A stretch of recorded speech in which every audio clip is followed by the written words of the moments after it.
thanks for being here. Thanks for TEDxNYU for having me. Yeah, let's get into it.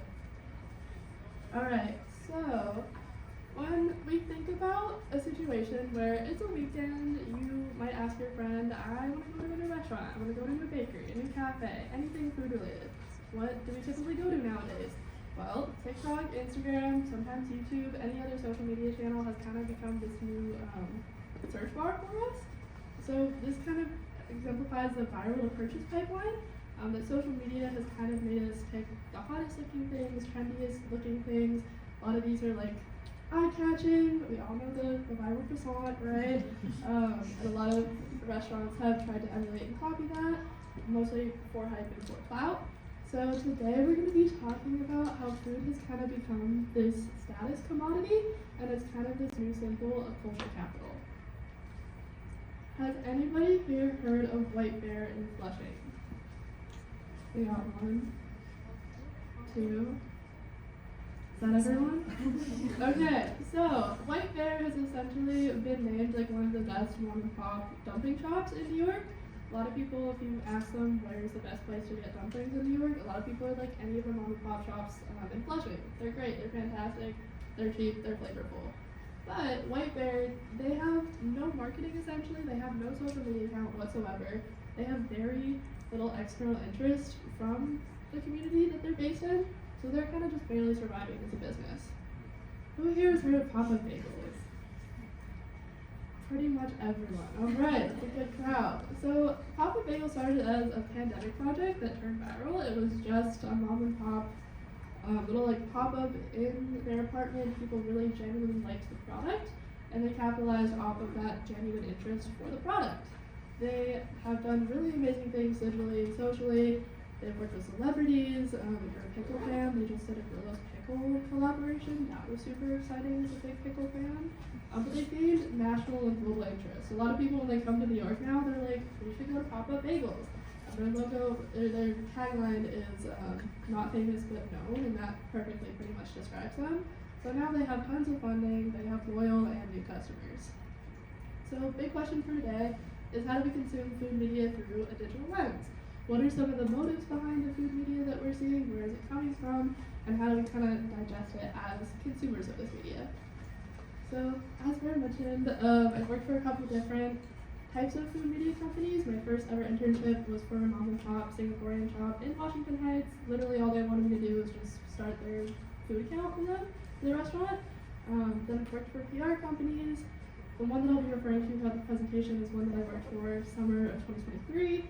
So not the one that I'm currently at. And then also Bike Club, shameless plug, if you aren't following Bike Club NYU, check us out after the TED Talk.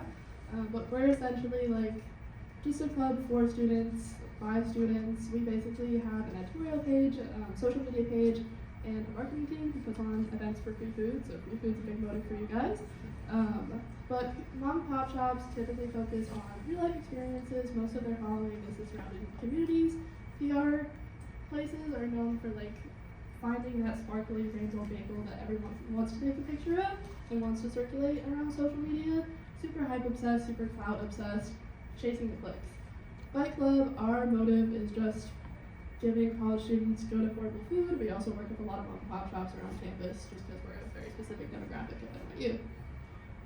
So a little bit more about PR companies. The PR company that I worked for, they basically value clicks over everything. My job every day was to go through our DMs. We had about 1.8 million followers at the time that I was working there, so a lot of people naturally wanted to work with us. I unfortunately had to say no and pass on a lot of small, local, independent mom and pop shops because they didn't have any viral moments. They didn't have a visual wow factor, and I had to prioritize things that I knew were going to perform on social media. All of these photos, they're very eye-catching. They're little rainbow cakes, someone's dyed blue and dressed in flowers. You want to click on it and see what's going on. So I did get the opportunity to go and visit some mom and pop shops, which is what I really wanted to do and actually make like a good impact in the community. The one on the left here, that is a gelato shop called La Mira. What they specialize in is essentially ice cream that's in the shape of, or gelato, sorry, that's in the shape of like little cute animals. So we have a bear and a bunny, super adorable, super cute. The colors are pretty vibrant. They also have a frog, they have chickens, they can make pretty much anything, highly recommend. They also had unique flavors like white rabbit, like the candy, and like peach oolong tea. So great tasting, great looking as well, and it was a mom and pop shop, so that was cool to support. And then on the right here, we have a Michelin star restaurant that's called Genesis House. On the first floor, Genesis being the car brand Genesis, it was a car showroom showcasing like the newest latest technology that they had put out for cars. And again, it's a Michelin star restaurant upstairs, and there's also a tea pavilion with like rare luxury books about fashion, cars, anything cool and interesting, and like historical. So two very different establishments, but both had wow factors. And again, just highlighting the mom and pop shop, I got to say yes to them, and I got to give them a little audience because they have that wow factor. They actually just opened a couple months ago a location in Midtown as a second location, so yay for them. Can I say 100% that because we gave them that little boost of like basically a 2 million follower audience that catapulted them? Possibly. They had about 500 followers when I first found them on Instagram, and after that, I think other competitors started to pick up on them, like other PR companies, other digital guides, and then once you have that kind of like snowball effect of influencers, and they're doing great now, so applause to them. One thing about PR companies is we're not really super honest, guys.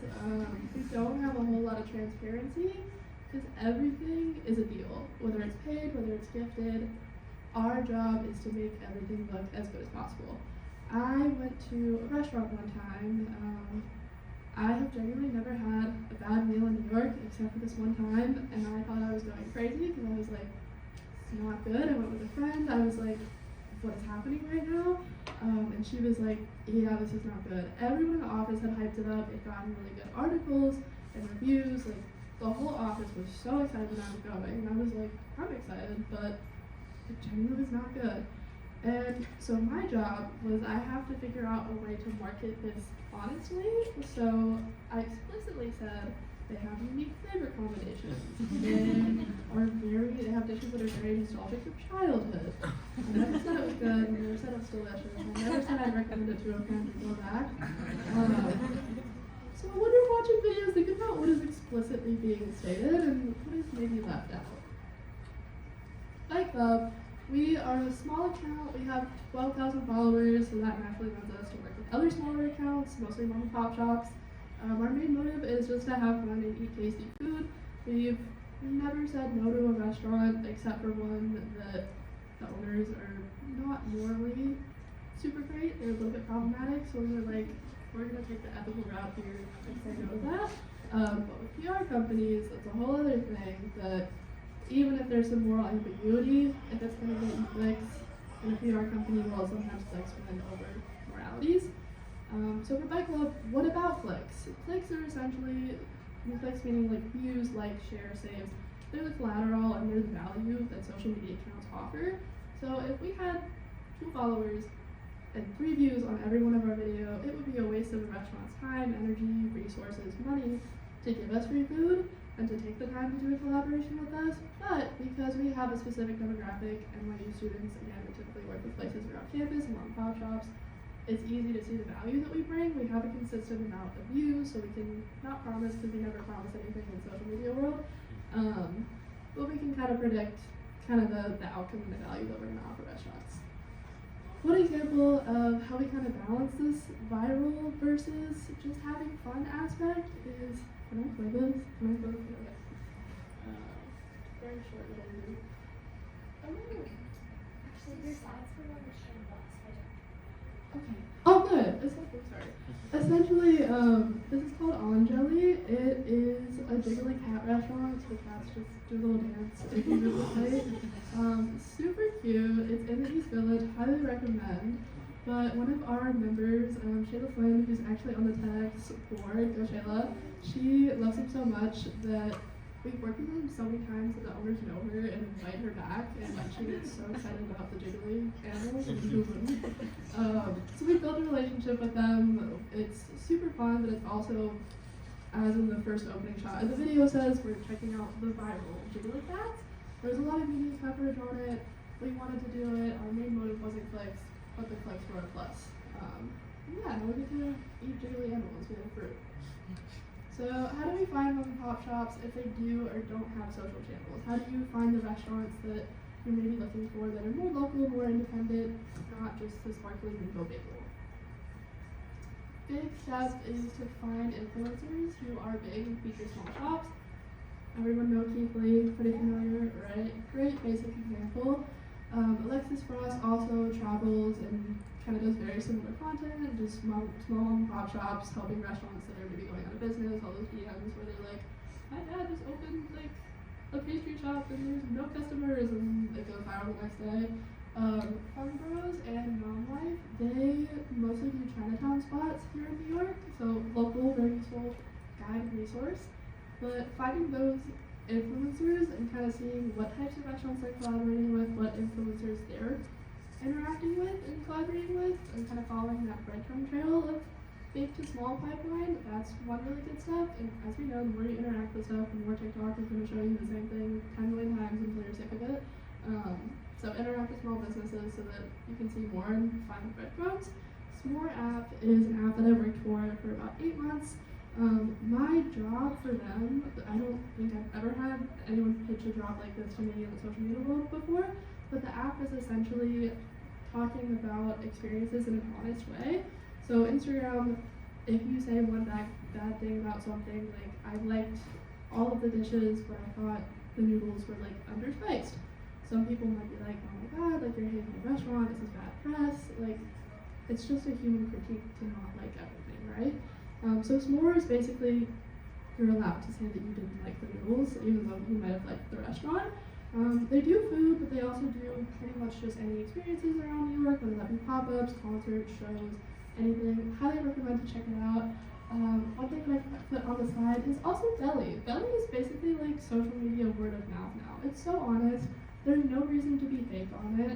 I think a lot of times we hear our friend being like, oh, I went to this restaurant the other day, but we don't ever really like think about it too much because we're so accustomed to that TikTok search bar and those sparkly rainbow bagels that we're like, we swarm to that cultural capital a little bit. But there's a lot of hidden gems on Belly, a lot of good lists on there, so check out Belly as well. So big takeaways for this talk are follow big accounts that feature small, follow a wide range of people, as I talked about with kind of the balance of clicks and also supporting local for Bike Club, that you do need clicks to be a valuable asset in social media. It's total, I'm not saying that influencers who go to viral shops are not being honest, but I think finding people who do a mix is really important. On the topic of honesty, find people who you trust and kind of sprinkle in little bits of honest critiques. And when you're digesting food content, understand the motives behind it. For PR companies, understand that it's hyped. For hospitality and restaurant groups, which we didn't talk about, understand that it's a story, it's a group, it's a mission. For smaller accounts like Bike Club, it's a very clear community. Find a community, follow those breadcrumbs to other communities that you can find that resonate with what you want to see and the type of content you want to see. And that is it. Thank you for coming to my TED Talk.